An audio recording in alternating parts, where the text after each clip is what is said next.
Welcome, everyone, to Grid Live Pre-Race, the Daytona 500. The big day is here. Rain is in the forecast. Will the field race to 500 miles or the halfway point? Kyle Busch will lead the field to the green flag. Will he finally win the Daytona 500, or will Brad Keselowski do it in the number 6 car, sporting the same font number as Greg Biffle did? Will we have a 3-time consecutive Daytona 500 winner with William Byron? This is Grid Network, Grid Live pre-race show for the Daytona 500. Joe Samaniego here, and with me we have Matthew Bro from Grid Network TV, Jonathan Fields from the Racing Experts, and Tanner Smith, editor of the Pit Box Press. Gentlemen, good morning.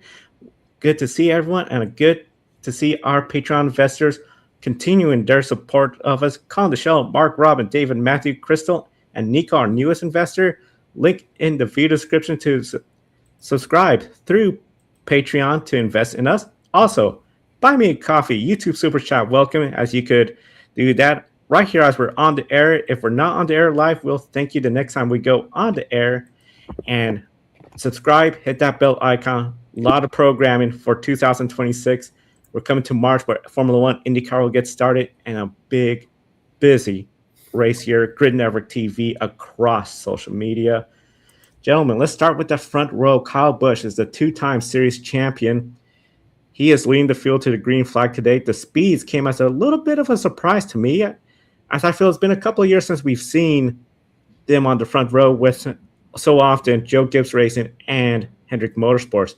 But the RCR Chevrolet, the number 8, is on the front row for the Daytona 500. Alongside him, a driver who was on the pole last year and had a career season, Chase Briscoe. Briscoe in the number 19 Joe Gibbs Racing Toyota made it to the championship 4 with a shot at the championship, considering this was his first year with that team.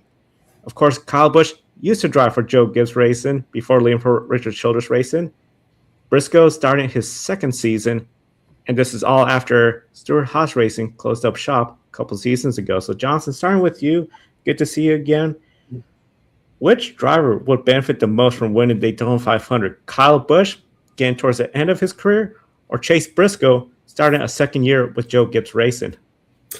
Well, I think Kyle Busch for sure. You think about the winless streak that he's on, hasn't won since 2023, of course, at Gateway.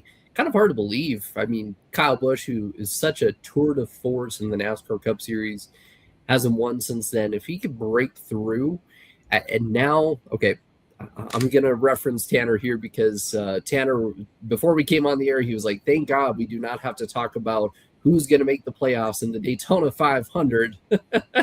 But, like, a win in the Daytona 500 won't get him into the chase, now as we're calling it, of course.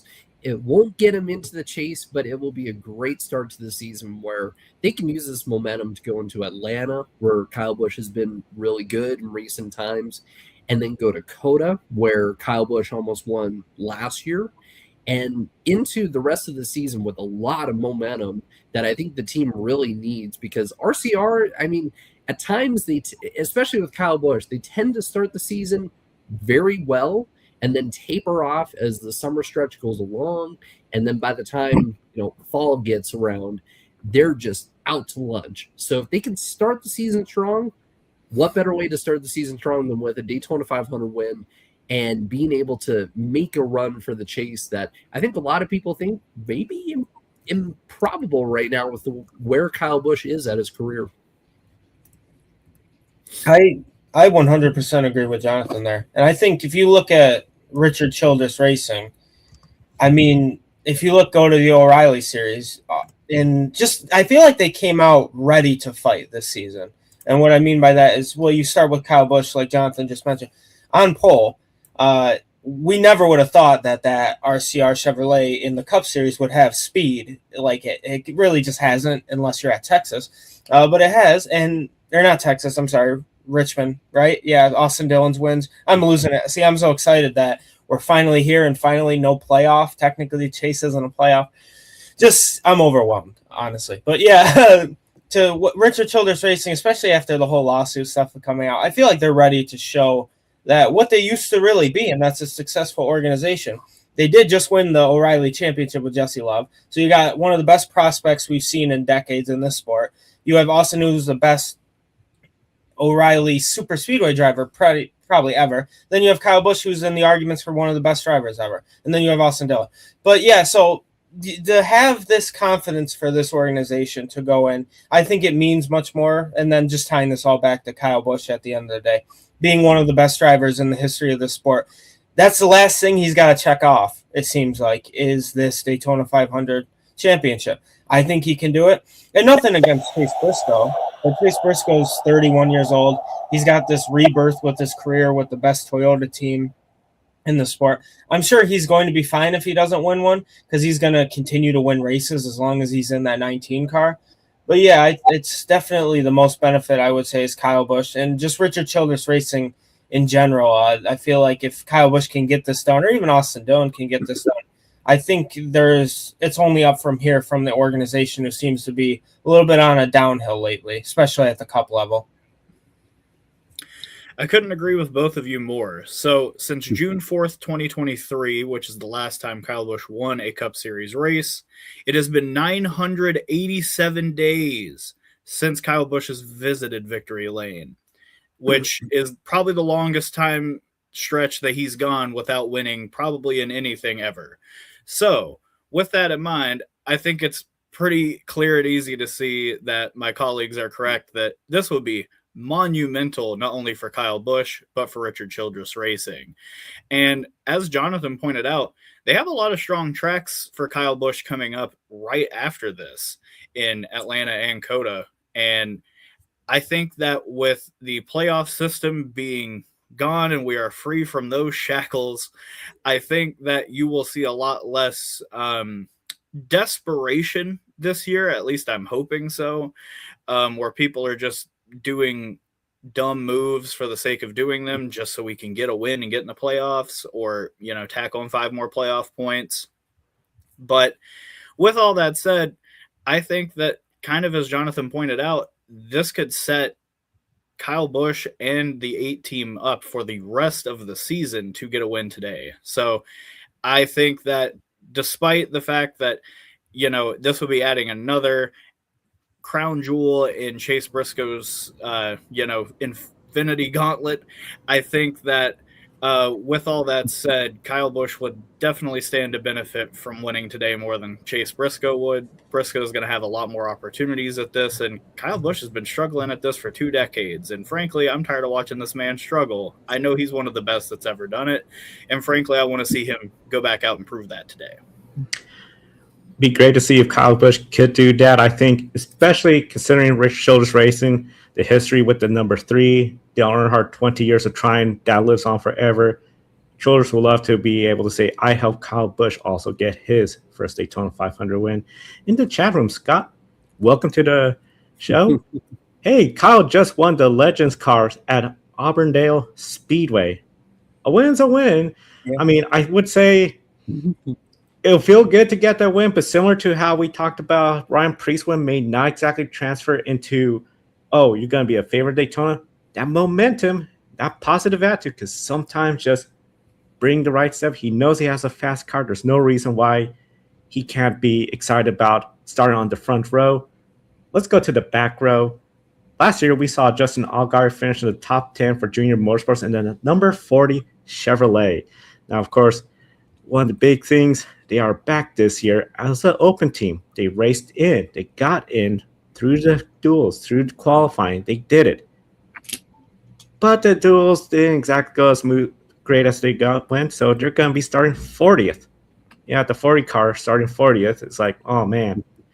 Tough break for that team, but this is Daytona 500. We just know lately this race has been very chaotic. It doesn't seem like you're at a disadvantage where you start. It's just where you are at the end, especially on that final lap. You could be 7th, 8th, 15th, crash ahead of you, and you could be potentially in victory lane or the top 10.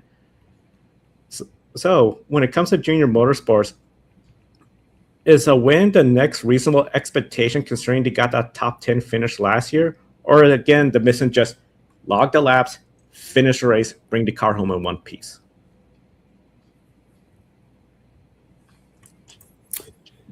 When it comes to JR Motorsports, I think being able to just get more track time, to be able to get notes underneath them if they do decide to go to the NASCAR Cup Series in the future, I think is the most important thing, and especially being able to just kind of see what they are capable of and what they can do. I think that's big, and Justin Allgaier is here with one mission and one mission only, and that's to win, in a sense, like win the Daytona 500, go out there and win. And so I think it would be great if he could go to victory lane, but being reasonable here, there are a certain subset of drivers in the NASCAR Cup Series, and this is not taking anything away from Justin Allgaier because he's a great race car driver, but there's a certain subset of drivers in the Cup Series who just know this super speedway race and always rise to the occasion. I think of Joey Logano, I think of Ryan Blaney, I think of William Byron, drivers like that who he's going to have to go through, and he doesn't have as much experience, battling, dealing with, especially with this car. So I think the goal is to win, and the goal is to get laps for JR Motorsports and get more notes. But if they can come out of this Daytona 500, even with I would say if it is a cleaner race and he comes out of it with a top 10 or a top 15 finish, that is just as good as what they did last year, I would say. Yeah, absolutely. 100% agree with that. I think for them, I think their goal is probably at least 8th, right? Because they were 9th last year. And Justin Allgaier, I know we watched the O'Reilly race and then we saw the inevitable happened in that race, but we always forget that Allgaier is always second. When Austin Hill wins these super speedway races, it feels like Allgaier is always in second, and he was. We'll talk more about that Monday. But yeah, so with Justin Allgaier, I think he's got enough talent to keep that car in one piece, and if he avoids all of the chaos like last year, I think a reasonable expectation is to go out and finish inside the top 10 again. I know he's starting a little bit farther back, and they kind of did a lot of that. I know he was the first driver to really drop out of line during the duels to trying to log the laps, because why go wreck the car? It'd be silly. So for him, I think absolutely with Junior Motorsports, Chevrolet had a pretty great run in the O'Reilly race, so I think they can continue that on, especially with Justin Allgaier behind the wheel. But like Jonathan had mentioned, there are a lot of guys known for super speedway racing at the Cup level, including his teammate in Chevrolet, which would be William Byron. So I think if he can get behind William Byron, I know we'll talk about him starting a little bit in the back too. If he can get behind him, I think absolutely that can make a difference for the Junior Motorsports organization.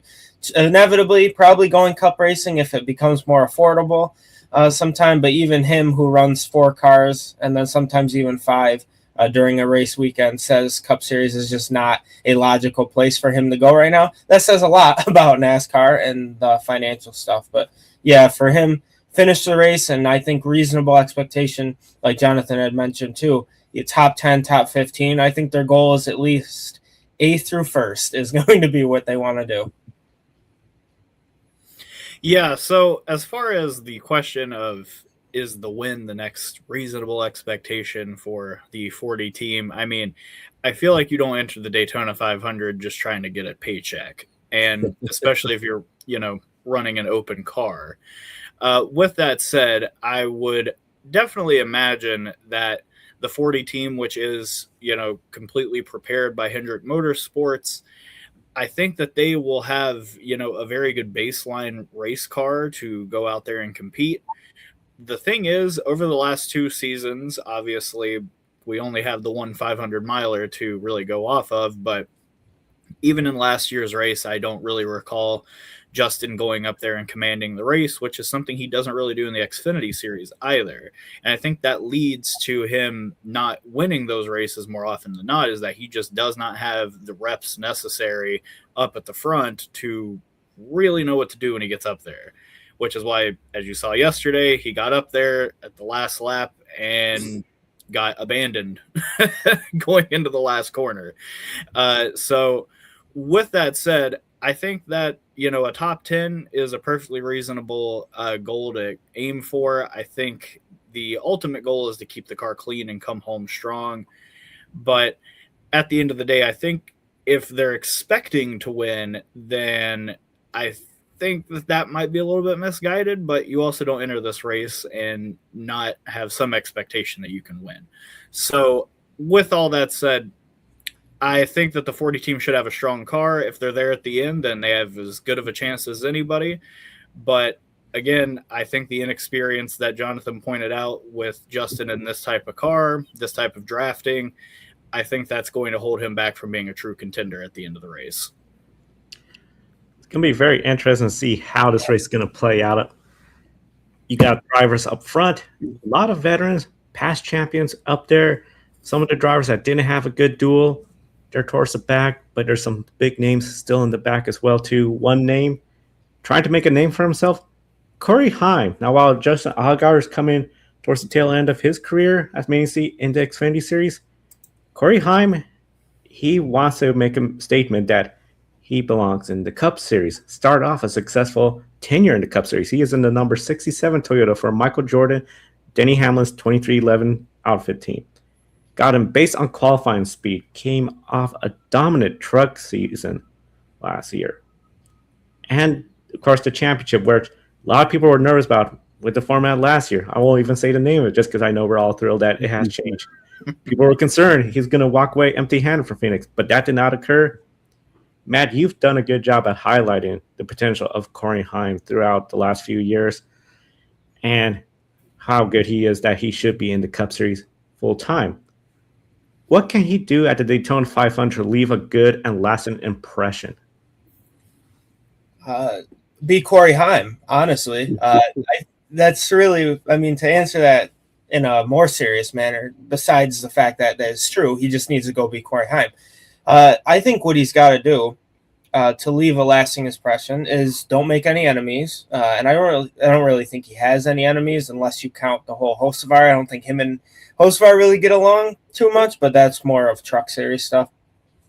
But I think if you're Corey Heim, there's one thing you have to do, and it's not just for the Daytona 500. It is for your other 12 races, and that's beat Riley Herbst. Not only beat him, show why you should be in that seat.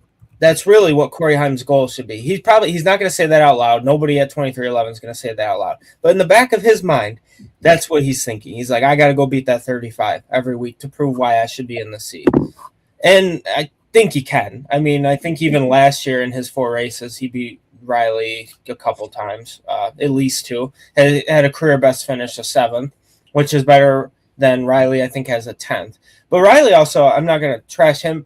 He had a heck of a Daytona 500 debut with it was a front row or Rick Ware. Either way, he finished 10th, and Riley Herbst became like the first driver ever in NASCAR to have a top 10 in his Daytona debut, or in his debut in a series, in every single series, including ARCA, which I thought that was incredible. But still, so with Corey Heim, you are one of the most talented prospects I think we've seen. And I think that's a part of the reason why we keep mentioning it, is that he is one of the most talented prospects that NASCAR has seen in quite a while. And unfortunately, he's kind of getting the Ryan Blaney end of the stick, where he's going to be driving in 3 different series. It sounds like there's no O'Reilly announcement yet. I assume that's coming inevitably. I know Sam Hunt did put in for another number for owner's points. They might not use it, but if they do, you'd expect Corey Heim to be in, I think it would be the 81 car for Sam Hunt Racing. But then again, no idea. And I'm sorry, Kidland, I missed your first comment. But yeah, imagine if Corey Heim wins the Daytona 500. He could. I really think he could. If you look at Corey Heim's Daytona records, I think he's got 3 wins, 4 top 5s off the top of my head. That's pretty good. I know that's trucks, but if he could come out here and show people who Corey Heim is, I think that'd just be a thing. So that's kind of my can't think of the appropriate word to say about that. But yeah, I think Corey Heim is a great driver. I really do. And I think he's got a lot of talent. And for him to go and leave a good and lasting impression, it's to just go be Corey Heim on the racetrack and don't make any enemies. And just, yeah, that's it. I was going to say be yourself, but now I'm becoming repetitive. So I will gladly throw it over to any of my co-hosts. So, I think if Corey Heim comes into this race, keeps his nose clean, as Matthew pointed out, and finishes the race, I think that would ultimately be a good day for him. Obviously, his first Daytona 500 attempt here, he made it on speed, which is, a godsend. You never want to go into the duels having to be the, transfer car, because as we saw with Anthony Alfredo on Thursday night, you might get DQ'd afterwards, and the spot in the race that you thought you were going to get evaporates before your very eyes. With all that said, Heim is probably one of the most polished prospects I have ever seen come up through the NASCAR ranks. He has shown a maturity behind the wheel on and off the track that really I haven't seen since probably Jeff Gordon. And granted, I wasn't even around for that, so I'm just talking completely in hindsight when I say that. All of that said, I think that Heim has shown he is a very capable super speedway racer. I believe last year at Daytona and Talladega, the true super speedways, he finished first by DQ and second to his teammate Gio Ruggiero at Talladega. And I think, like I said, he does show a lot of craft and a lot of maturity and a lot of very good decisiveness when he makes moves. So I think this race could be very good for him. I don't know if I have him necessarily being somebody that's going to go out and win, but I do think that he has a very strong race car. He's a very strong driver. And if he found himself up at the front at the end, I actually think that he would know how to get it done. Certainly. Yeah, and you talk about, I think you guys pretty much covered it with Corey Heim of how, he just has this certain talent and this certain skill that no matter what he jumps in, whether it's a NASCAR Craftsman Truck Series truck, a NASCAR O'Reilly Auto Parts Series car, or a NASCAR Cup Series car, or a Legend car, going back to how Kyle Busch has also won a race recently, he can get in anything. And he can go out and he can win. He can be competitive. And it's a really special skill. I think of like what he did back in the fall, the Bristol night race, and how he finished inside the top 10 and had a great run, was really awesome in that race and a really challenging race otherwise for a rookie like him. It's going to be exciting to see what he does in the Daytona 500. And hopefully maybe this could lead to more starts throughout the season. We'll see.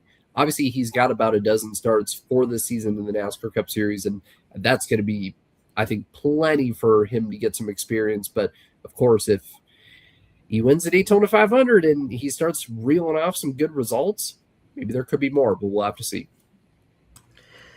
It'll be interesting to see how everything's going to play out for Corey Heim this race. It could be something where the stocks in him go up, or people say, okay, that wasn't too impressive. Hopefully he gets another opportunity at Talladega or another super speedway. Now, Jonathan, thank you so much for your time. We know you got a busy day, especially everyone's getting all ramped up. Before we let you go, though, and we encourage everyone, because already we see a couple of people in the chat room sharing their pick-a-winners. Here's the leaderboard. A couple of people, including Matthew, got a couple of correct. So y'all were doubting me. So, Jonathan, now we all got to play catch-up because we're both – all three of us, in fact, besides Matt, is not on the leaderboard yet. So, Jonathan, who's your pick a winner before you head off for today? I know there's a Jonathan B over there, so we got to add a Jonathan F to that. So, my guy for today is going to be Joey Logano. He's been so good in the Daytona 500. Had the fastest car last year, has had the fastest car in previous years, has been so good. Team Penske has been so good in these races. He's got to win one of these. Of course, he won back in 2015, but my pick is Joey Logano. That's a great pick. He'll become a two-time Daytona 500 winner if that happens. Jonathan, thank you so much for your time. We encourage everyone to the racingexperts.com for all the work from Jonathan. Good to see you again, Jonathan. Enjoy the Daytona 500. Thank you. Let's switch to some strategy talk. And, of course, when it comes to strategy, a lot of people are thinking right away, fuel mileage, avoid the big one, straightforward, maybe change tires here and there, but tire wear is not that big of an issue when it comes to this race. Now, Tanner, I know you're not Larry McReynolds, but I'd like to start with you for this question. The stage lengths, everyone was hoping maybe we'll see a change to avoid the fuel saving. but that didn't occur. So it looks like we're going to get fuel saving, more fuel saving, and surprise, fuel saving for stage 1 and 2. Given the parity we've seen so far with Chevrolet, Ford, and Toyota, could we potentially see maybe a shift where one brand says, hey, you know what? Let's just go faster towards the front so that way everybody else has to catch up with us. Because depending on how the caution flies, you got the 2-stage caution. It's not exactly when you're in. And that last stage is going to get chaotic. You're probably going to have to make extra pit stops. Could someone like, let's just say Toyota, get everyone in line, try to pull away, forcing everyone to abandon their fuel strategy and hope for the cautions to fall their way? So I think that this plan that you're talking about, where one of the manufacturers just splinters off and tries to, take everybody on by themselves, I really think that only works if you do it in the final stage. I don't think that that is a great strategy any other time in the race, unfortunately, as much as I would love to see it, because God, I'm so tired of these massive pack wrecks that spawn because we're having, folks smashing on the brakes coming to pit road. But that's beside the point. I just think that if you pull it off once during one of the stages, everybody's just going to anticipate that next time. And as soon as you come down to pit, the whole field's coming. So that way everybody's just back to even and we go back to racing after that.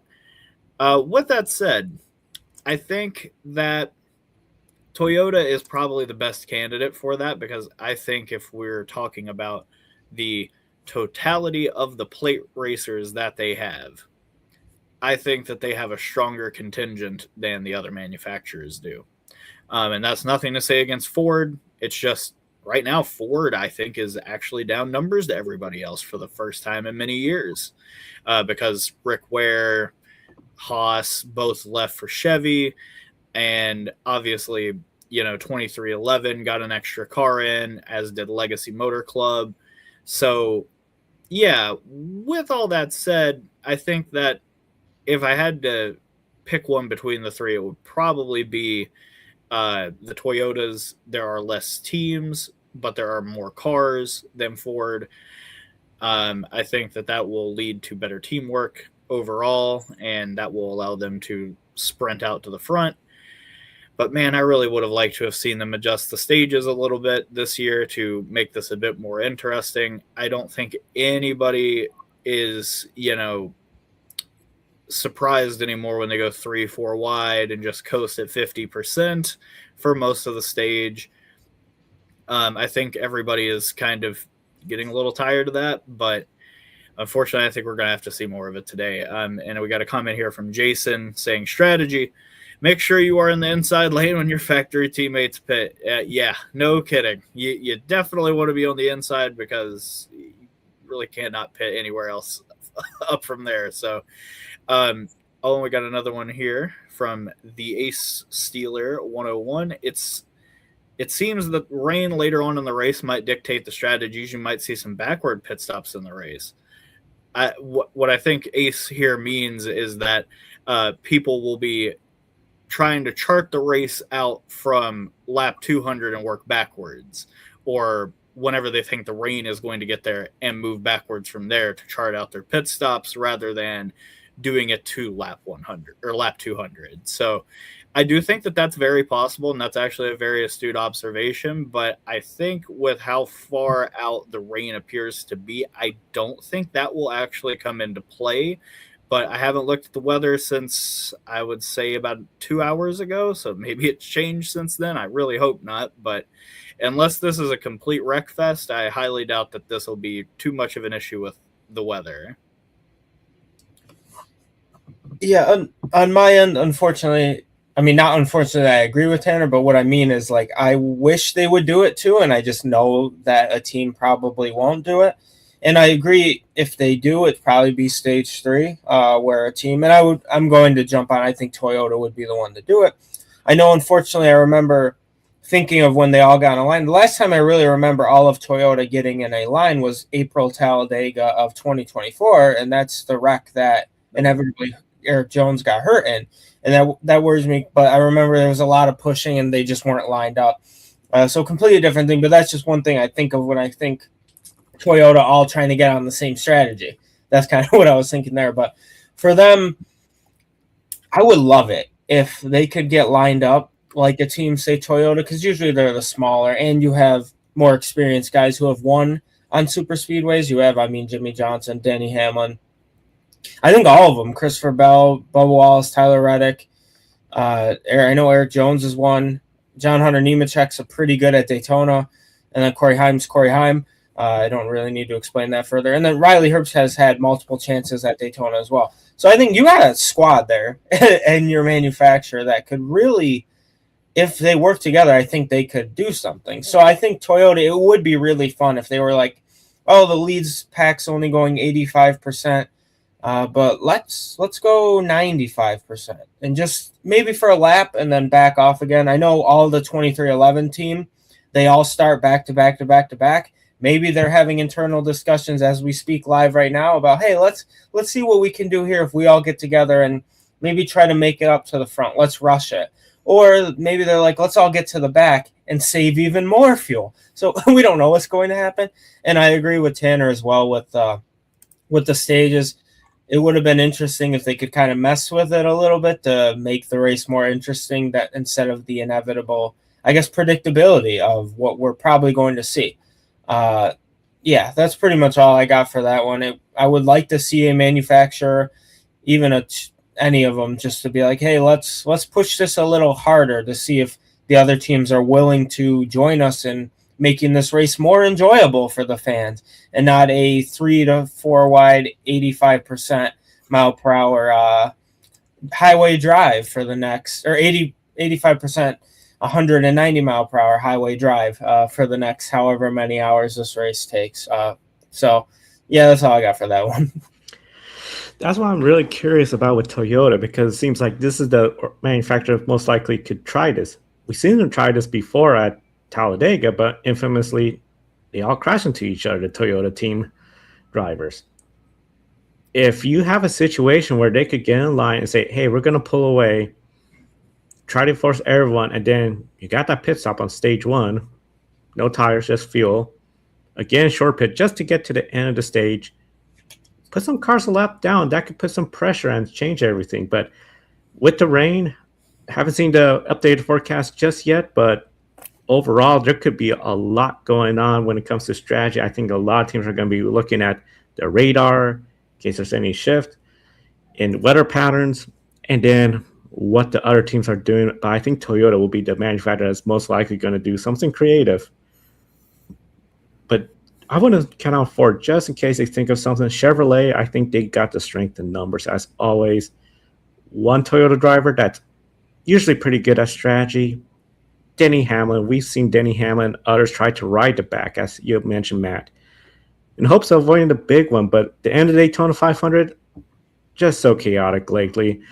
Late crashes, restarts, overtimes. The big one can happen anytime. Usually it's up front, somebody trying to get the lead or block the lead.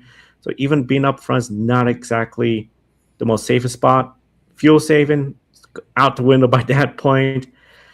But we don't have win on your end no more. We're not going to hear welcome to the playoffs after somebody's victory anymore. That is gone. The chase is back. The points really matter. Top 16 get in. I think a little too many cars. Should be 10. That's just my personal opinion. But, Matt, could this change the driver's mentality near the end of Daytona 500, knowing that it's not win on your end no more? It's not, hey, the rest of the season, I'm locked in. It's points. So all of a sudden, second place, while it still may feel lousy, it's not the same as like, well, I'm not locked into playoffs because you use crash. You could be 38th if there's still 38 cars running. Yeah, I feel like I had an answer, and then when I kept looking into it, I feel like I kept like changing my mind in a sense. I feel like it all kind of depends because it's a double-edged sword. I feel one way you look at it, you're like, this is the Daytona 500, and you'll have 25 races after this or 24 races after this. No, it's 25 to get enough points to make the chase. So go out and try to win this race. even if you don't win, or even if you win the Daytona 500, like you said, Joe, you're not guaranteed. But most of the time, I feel like the drivers who have won the 500, at least in recent memory, were going to be in the top 16 in points anyway. So I think the mentality is if you're a middle of the pack driver, I feel like ones who probably wouldn't make the 16, but would try to get, I guess, winning in. That I feel is those guys might take into consideration, like maybe I don't need to wreck. I think a perfect example of that is John Hunter Nemechek. I think legacy, clearly, Jimmy Johnson mentioned something with Gibbs. I think Tanner would know more about stuff like that because I remember every time I asked Tanner for his opinion on like Jimmy Johnson, Joe Gibbs legacy, he knows a lot more about their alliances and stuff than I do. But I know he mentioned something. So I feel like legacy is going to come out a little bit stronger than they usually have. And I think John Hunter Nemechek's always a perfect example where at Daytona specifically, he has the lowest average in the 500 among active drivers. So he could be a guy where he's might not say, and he did a great job in the truck race. Unfortunately, that block at the end, we'll talk about that more Monday, didn't really work out for him, but he finishes really well here. And I think he's the type of guy like, maybe I need 30 points guaranteed or 35 points guaranteed rather than not do well in the stages and all of a sudden wreck and then you're down to 10 points. So his mentality might be different. But if you're a guy who is already probably going to make the playoffs, and I think most of the time, the chase, I should say, most of the time, the 13 or 14 of the guys would have gotten in on points anyway. I think they're probably going to be like, it's not a do or die, but I want to win the 500. But if you're a guy like Cody Ware, who probably has nothing to lose, who probably doesn't expect to make the chase, I say you go out and just try to do what you can to win, even though you're not going to be guaranteed in. So a lot of it's just, I don't know how to answer that question pretty much is what my little rant was about. I feel like you can go at it from so many different angles, and I really think it could change the driver's mentality. So that's probably my answer to the question. But at the same time, I feel like it really won't have an effect once they're in the car. They probably can go into it right now saying, oh, if I'm fifth in line, I'm not going to try to make a move. I'm going to get the fifth place. But then on lap 199, they're going to be like, I'm going to make this move to go win the Daytona 500. So I really think it just depends. So I could have answered that a lot shorter, and I apologize that I did not. I think that Denny might be a bad example, actually, because I think that he's going to keep doing the same thing that he's always done, which is kind of coast around for most of the race because he has that shoulder injury and it has nothing to do with his mentality. I think it's more of a preservation tactic than anything else because he's going to try to run 9 months on whatever shoulder injury he has. And I mean, let's think of all the things it could be. It could be an AC joint problem. Wait, that might be elbow. I'm not particularly great at anatomy, but you all get my point. I think like we're talking about a guy that, granted, he has run on a bum shoulder before and still managed to find success regardless, but he's going to be doing it for 9 months at 45 years old. I am a little worried about his potential to finish the season this year, to be completely honest. But all of that aside, I think that at practically every other super speedway race this year, you will probably see a little bit less dicey moves to try to win a race or gain position. But it's the Daytona 500. Like, let's be perfectly clear about this. This is the biggest race in the sport, and it is so exceptionally hard to win these races.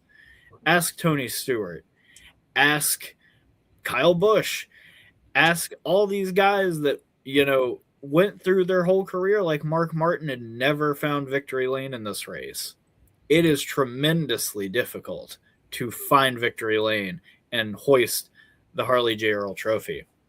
So, with that in mind, I think that the drivers, knowing that there's 25 more opportunities after this, are probably going to be just as harebrained today as they usually are at these kinds of races. But I think as the season ticks onward, especially when we get towards the Atlanta race in the middle of the season, when the in-season tournament's going to pick back up, I think you'll probably see drivers be a little bit more hesitant, a little bit more decisive, rather than, some of the wrecks that we saw last night, like Sammy Smith's towards the end of stage 1, where it was just like, why are you doing that on lap 30? I think you'll see less of those, especially at the stage, but at the same time, it's the Daytona 500, and a good start to your season could, kick off right here. Points-wise, that said, I just hope that we don't see something dumb happen early that takes out half the field, but I do kind of feel like that could be a problem. We've seen it before. The big one occurs early, a bad push, and it's just chaos. Hopefully we don't see that, but the chaos has made this race so unpredictable lately. Surprise winners that just led a lap, right place, right time. Some of those people will say William Byron is part of that. He is the one driver going for history today. He is trying to become the first driver to get 3 consecutive Daytona 500 wins, which has never been done before. Richard Petty has come close. 2 in a row, but not 3. Cale Yarborough, Sterling Marlin, and most recently Denny Hamlin. Well, now we got William Byron trying to be the first driver to do that. But he's going to have a bit of a task. He'll be starting 39th due to trouble at the duels where he crashed. Years past, he started 18th and 5th. We have 41 cars in the field today with that provisional. So traditionally, we'd be talking he's the second to last driver. Instead, there's 2 others behind him. The only time somebody from 39th place has won this race, Matt Kenseth in 2009. And I think we could all say that was one of the races everybody remembers. When it comes to his chances, Tanner, can Byron make history, become the first driver to win 3 consecutive Daytona 500s? Well, Joe, I'd say he has about a 2.5% chance, just like everybody else. I mean, if you look back at both of his wins in this event, you can't really call them like hard-earned or anything like that. Like, yes, he did keep his car clean and stay up kind of close to the front towards the end of those races, but like, he kind of got lucky with the caution light in 2024, because I really still believe that Alex Bowman probably won that race. And then you obviously have the one from last year where he was 9th, and then 1 through 8 wrecked ahead of him.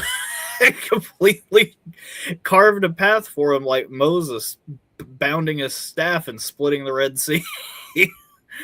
So, with that said, I think he's got as good a chance as anybody else going to what I would assume is a backup car. I mean, either that or they had to just make some repairs to the Raptor 24 car. I think it could happen. Do I think it's likely? Probably not, but I didn't think it was likely the other 2 years either, and he still ended up winning. So maybe it's going to be egg on my face for the 3rd straight year.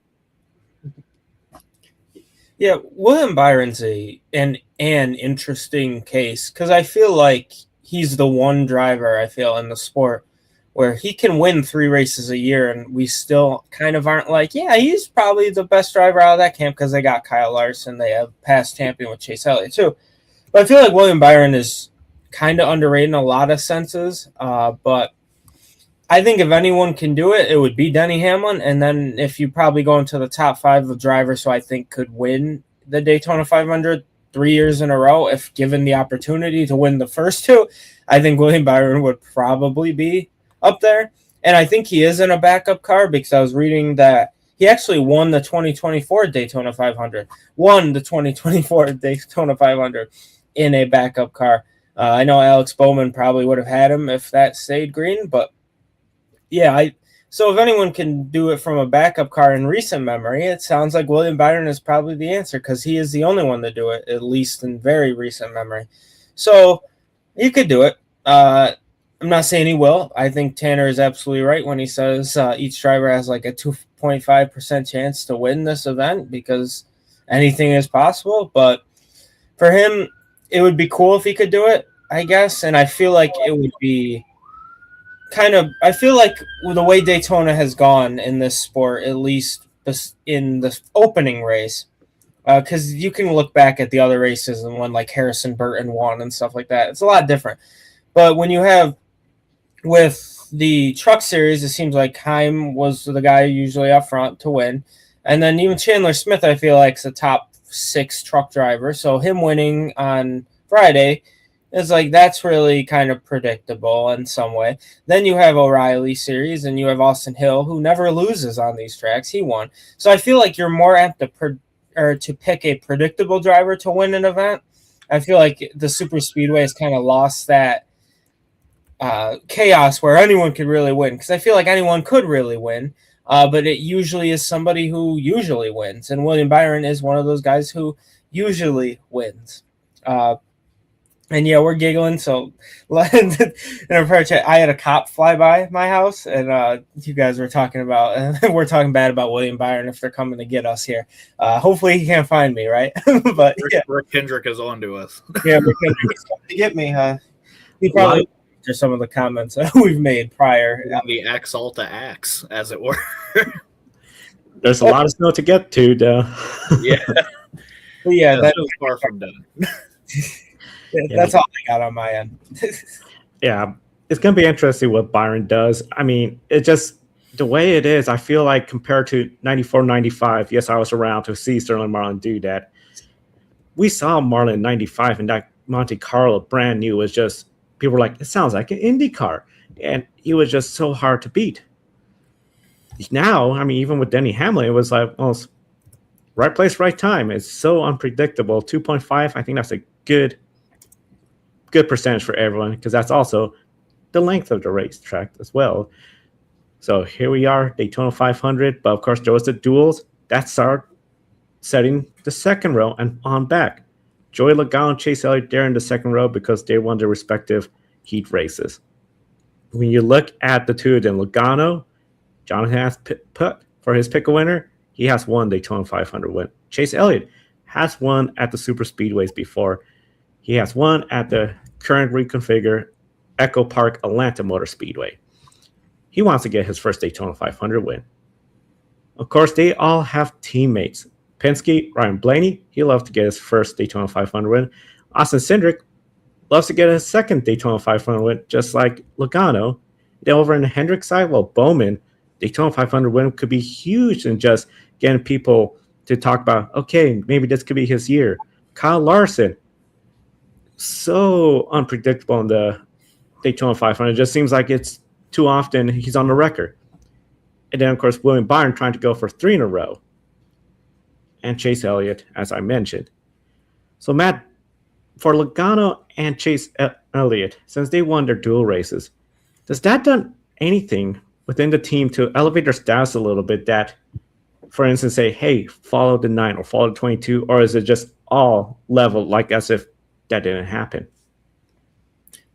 I guess, yes, in a way. Well, Joey Logano's obviously one of the best ever, and he's a 3-time champion. I'm not going to say for certain reasons. A playoff system was the reasons why. But if you looked, if it was like a chase system, I think Logano would actually have 4 championships if they all raced exactly the same, which is kind of funny. But yeah, I think it does elevate the status. But when you look at Penske, who I would argue those 3 drivers have the best super speedway duo or trio, I'm losing it. With Cindric, who's obviously won Daytona and is a great super speedway racer. You have Ryan Blaney, who is probably the best driver in general. And you have him who's incredible at Talladega, incredible at Daytona. Then you have Joey Logano. I feel like you got all 3 of those guys together can make a huge impact. So I don't know for Logano specifically if it elevates their status. It's more his status. It's more a sense of saying, yeah, this is, you remember when you were really good, Logano? Yeah, he's still really good type of thing with that team. Interestingly enough, Chase Elliott is a weird case with Hendrick, because I feel like he is the most quiet one over there, in the sense where when he didn't win for that quite a while, nobody really said anything because he was still consistently up front. He just did not win. But you look at recent memory in the next gen era, let's talk. I mean, Chase Elliott started off the next gen era with the most wins, and then kind of faded off because then Kyle Larson took over, William Byron took over. So I guess for Elliott, it's kind of like, I still got it. I've won on super speedways before, but it really doesn't do anything for anyone, because you have Byron on your team who has won the past 2 500s. You have Kyle Larson who has won the past championship. And you have Alex Bowman who seems to be there at the end of Daytona every time. Something doesn't go his way. So I don't know if it really elevates the status within the team, Joe. I think it's more of a reminder that, yeah, we're pretty good and we still have that factor that we can win this race if need be. We just haven't won this race either ever or haven't won this race in the last decade.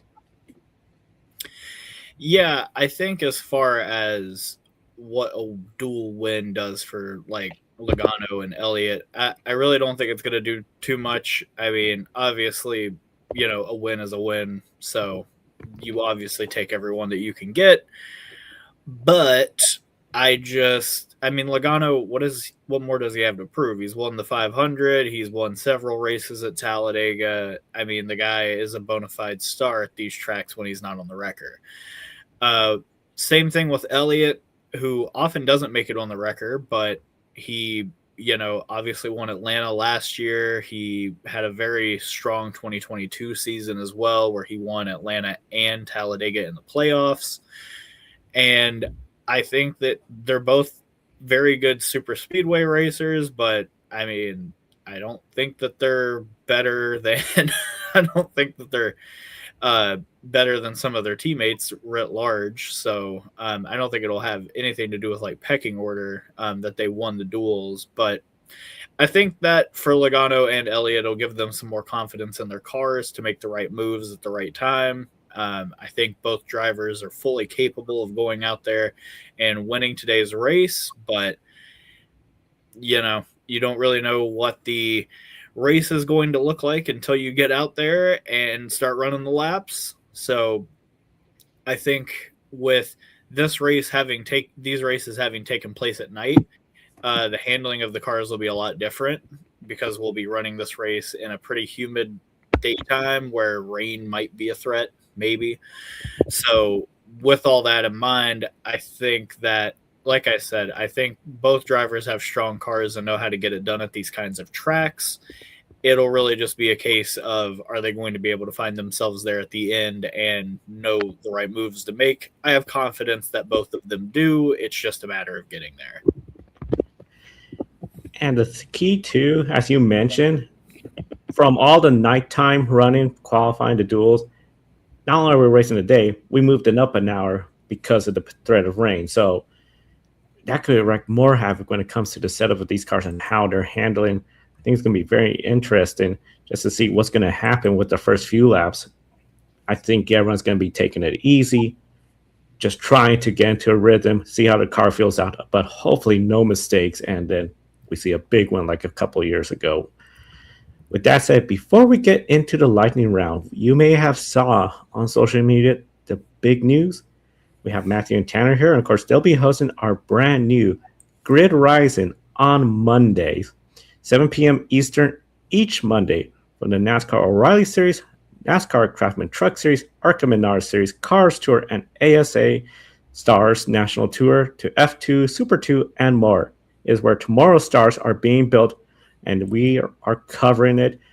First episode, you can find a link. We'll be posting it in the chat room, recapping everything at Daytona, weekly storylines, breakout performance, driver's insights, series analysis, and the names you need to know before they become household names. Very excited about this program, of course. That's going to be tomorrow.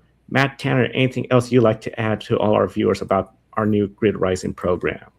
Matt, I'll let you go first.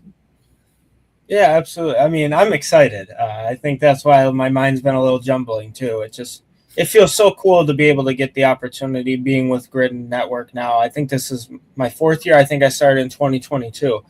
And then just from the moment Tanner came on, even his first episode, I feel like we had some sort of kind of brother type fun chemistry together. So it's really an honor to be able to be co-stars with him on a show for us. And I think bringing some of my experience to focus a lot on late model stuff. So whether it's the Ark and Menard series or the East or West, the Cars Tour, and then one of the best late model series out there, the ASA Star National Tour. I think it kind of gives us all an opportunity to bring more to Grid Network. So when you fans are tuning in, you're like, oh, William Byron won the Daytona 500. It's like, oh yeah, did you know he's also a champion in this series? Did you know he actually won races in the Cars Tour? Stuff like that. So to be able to bring these rising stars to give them attention. And the same thing with Formula 2 and Super 2, Moto 2, all the other series. So just to be able to show the rising stars, hence the name. So shout out to Tanner for the rising part of that, I think. So I like that a lot. Just, it's an honor, and I'm just so excited to be able to share the screen on Monday nights to talk about the rising stars in motorsports. And it will be really cool to see these household names, and to talk about them now. We'll be able to look back on them in a few years, be like, wow, we actually talked about them, and now they're winning truck races, or now they're in Formula One winning races, so on and so forth. So, yeah, I'm looking forward to it. As am I. I think, when Ben and Brandon announced to us at Grid that they were abdicating the Monday Night Throne, we all were probably wondering, what do we do next? And, kind of like Matthew said, we both noticed we had really good chemistry on air, and, have a great time, chatting it up with you guys in the audience. And we just wanted to, bring you more of that. And as Matthew noted, both of us do a fair bit of watching a lot of late model racing and a lot of, lower tier series where we're trying to find the stars of tomorrow. And it just made too much sense. And, obviously we're going to be hopefully adding some more motorsports to your Monday night diet going forward. We'll be even talking about Supercross and their 250cc division. Very excited for our takes on Hayden Deegan going forward. But with all that said, there's a lot of rising talents coming up all around motorsports, and we want you all to have those names in your mind fresh when they start making their way up to the higher ranks. And we think that Grid Rising will be a very good opportunity to do that. Very excited for Grid Rising and the two of you on the air, and especially learning to our audience more and more about ASA and some of these drivers that, the American Speed Association has been around a long time. Great organization that has a lot of good local races around. So it's going to be very exciting to see Grid Rising, and of course it's going to be Monday. We put the link in the chat room, and there is the thumbnail for the premiere inaugural episode of Grid Rising. We encourage everyone to check it out tomorrow. Now, let's go ahead and do the lightning round. We got a little bit of something different for everybody this year. Single word answer. So it's going to be very interesting to see how we could get the single word answer in for each of the following questions. With that said, let's start off with you, Tanner.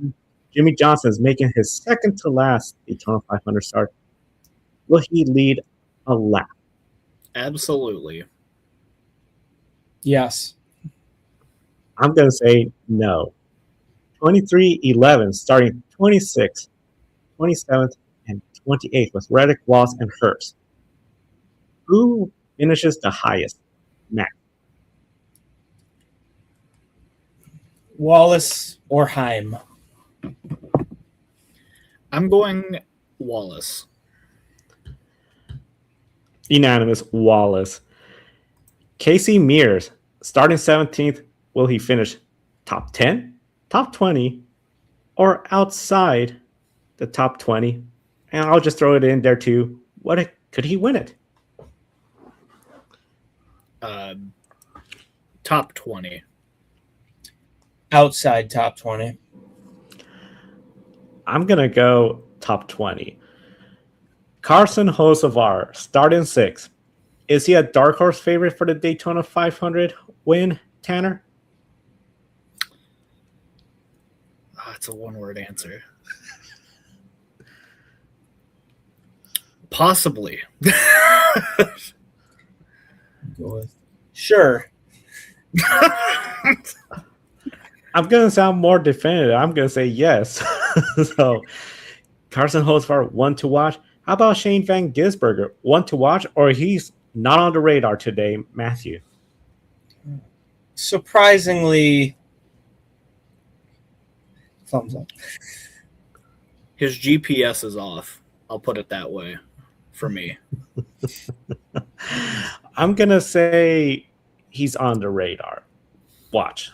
So thumbs up for me. And then the last one is the lightning round. Overtime. Do we see it? Yes or no, Tanner? Hope not. Unfortunately. I'm going to no, hopefully not either. That is our lightning round. Before we get to pick a winner, we know there's some sentimental favorites in this field. Of course, it was a brutal offseason for everyone, motorsports related, but NASCAR especially. We had, of course, the tragic passing of Greg Biffle. We see all of our RFK cars having the same 16 number font used by Biffle when he was with the team. Of course, we also had the loss of Michael Annett as well. So a lot of people thinking about him, especially the involvement from Pilot Flying J as well that we've seen in NASCAR.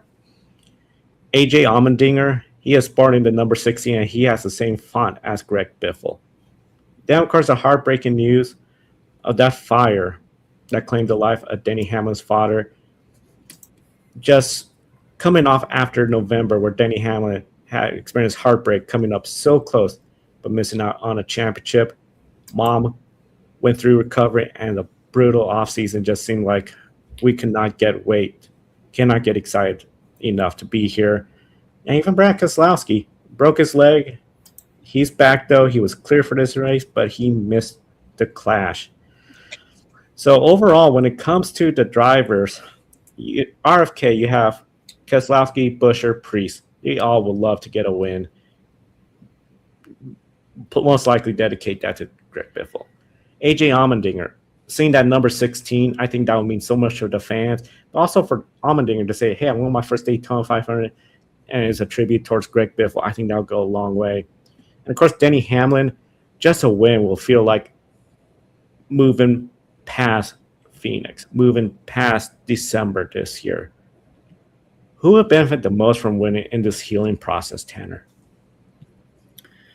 So it might not be the person you thought I would pick, but I'll go through the other ones first. Obviously, for Brad, that would be huge to break a pretty significant winless drought for the second straight time. Along with, it would probably make him feel better that he got through the 500 without wrecking, which I would imagine is the goal for today. With that said, I don't think Chris Buescher has a whole lot of pull here. Allmendinger or Priest really either. Obviously, Priest, it would be great for him if he went out and won today. It'd be his first win ever. And for Allmendinger, it would be his first on any sort of an oval track in the Cup Series. But I think Denny Hamlin probably stands to gain the most from winning today. It would put an exclamation point in my mind on the season that he had last season. He obviously did not get to finish it off how he probably would have liked, how really most of anybody would have liked. But he did end up winning the big battle in court. So he obviously has that to be thankful for. But then, unfortunately, the fire that claimed his father's life and seriously, injured his mother. And then in the, dealing with the wreckage, he injures his shoulder again. I think that Hamlin making it through this race and winning it, becoming one of 3 drivers to win 4 or more Daytona 500s, joining Cale Yarborough and Richard Petty, I think that would easily be the biggest win out of this group. It's not even close for me, to be honest. Yeah, it must be the chemistry thing here, Tanner, because I feel the same way. I think in terms of Denny Hamlin, I think it would be very important, don't get me wrong, if Brad Keselowski were to get it done, or AJ Allmendinger in the number and the font. Chris Buescher and Ryan Preece a little different. I feel like they're not as close with like Greg Biffle was. And then I might even throw in Allgaier. I know Junior Motorsports hasn't really talked a lot about it, but Allgaier was I would say a threat when he was with Junior Motorsports. He did win, I think, at least a couple races, and just what he was able to bring as a sponsor with Pilot and Flying J, stuff like that, to the sport. And now Sammy Smith has the honor to drive the Junior Motorsports car with that same sponsorship. So I think that was important. Sammy Smith unfortunately couldn't get done for them yesterday, as in the time we're recording this. But if Justin Allgaier could get it done, that would be crazy. But yeah, Denny Hamlin, I think, would definitely. I know Denny Hamlin is more successful than all of those drivers you could argue combined that we had just mentioned. Sorry, Keselowski's an incredible talent, but in terms of cup level, what they're able to accomplish besides the championship, I'm pretty sure Hamlin has more wins than all of those guys combined by a pretty large margin. And he's been around a little bit longer, but still. I think with the tragic loss of his father and his mother being injured as well in that fire, and then along with Hamlin going through the wreckage and then falling and hurting himself even more, it's just the world is testing Denny Hamlin, especially after the race that all of us really thought he was going to win and ride off into the sunset as a 61-time race winner and Cup Series champion and be able to retire, and then throw someone else in the 11 car. Brent Cruz isn't ready yet. Gio Rosario, those guys aren't ready yet. But they probably would have found a way if Hamlin was like, I'm going to ride off into the sunset.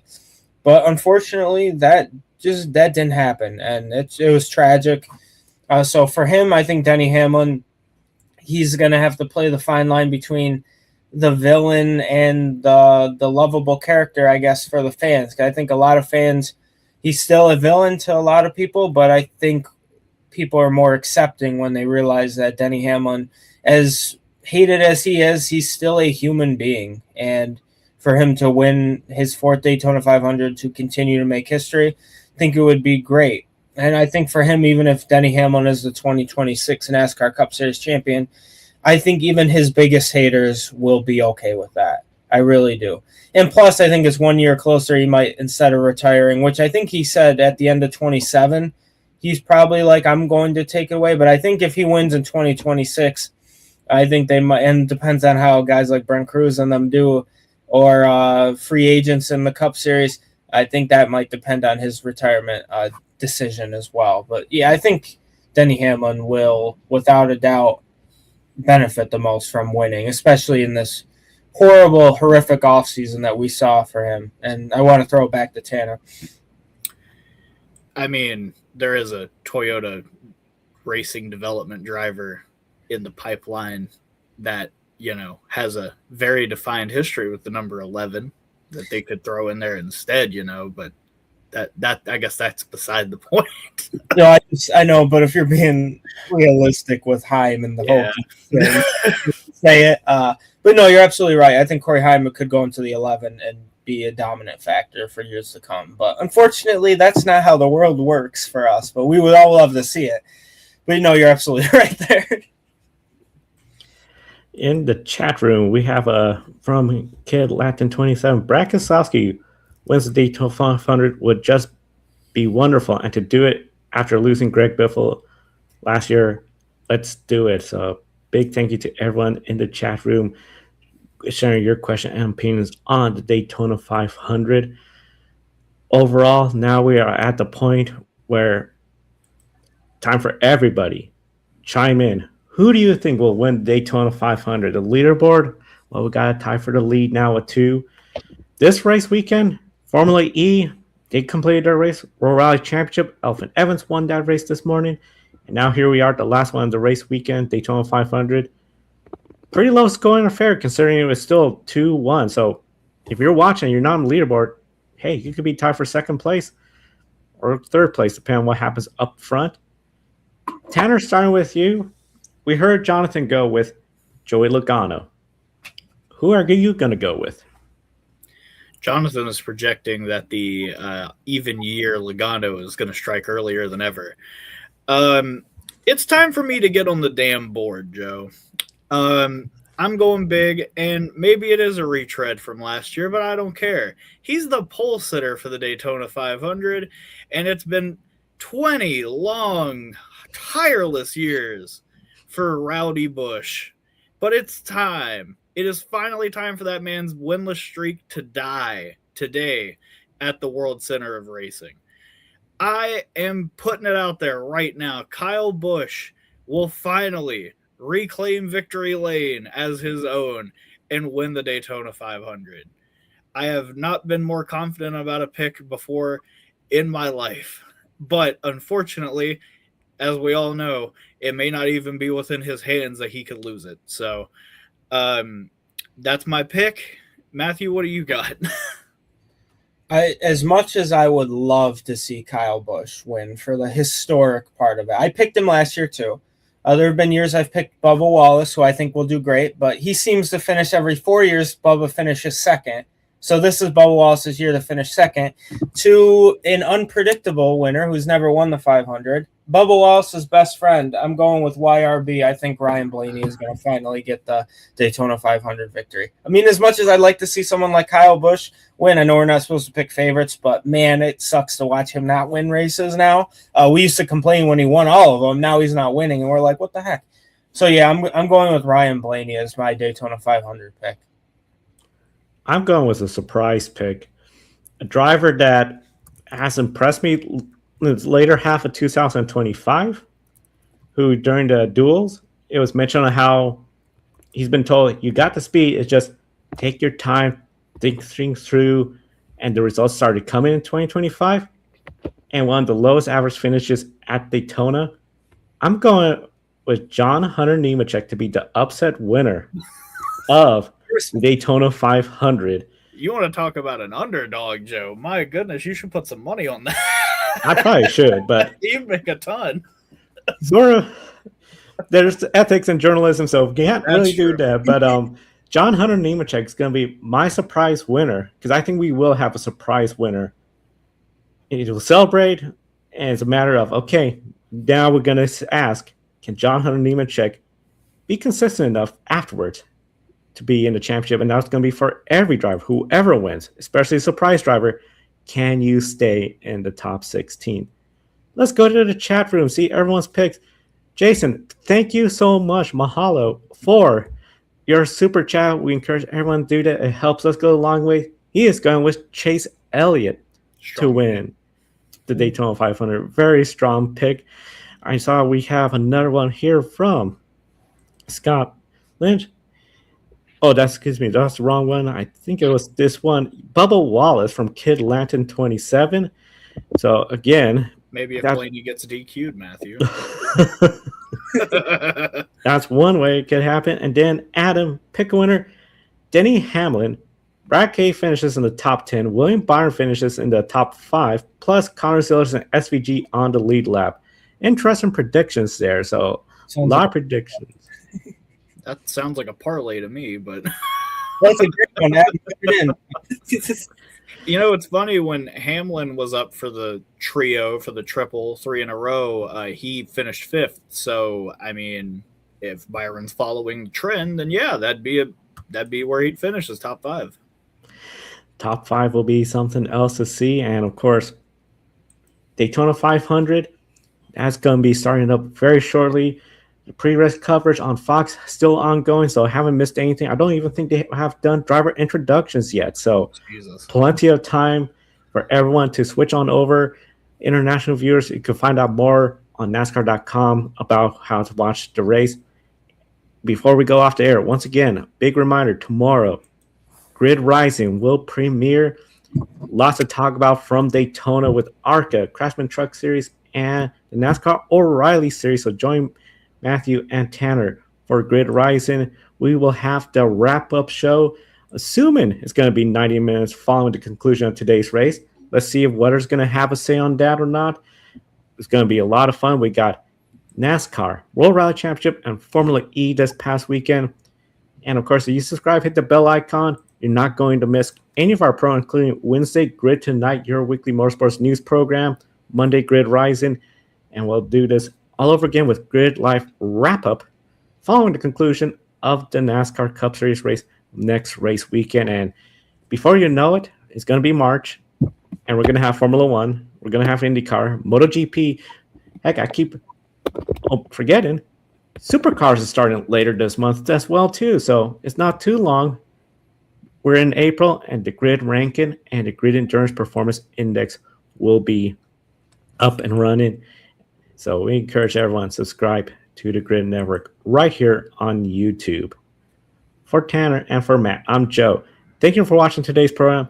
We'll see you next time, and enjoy the race.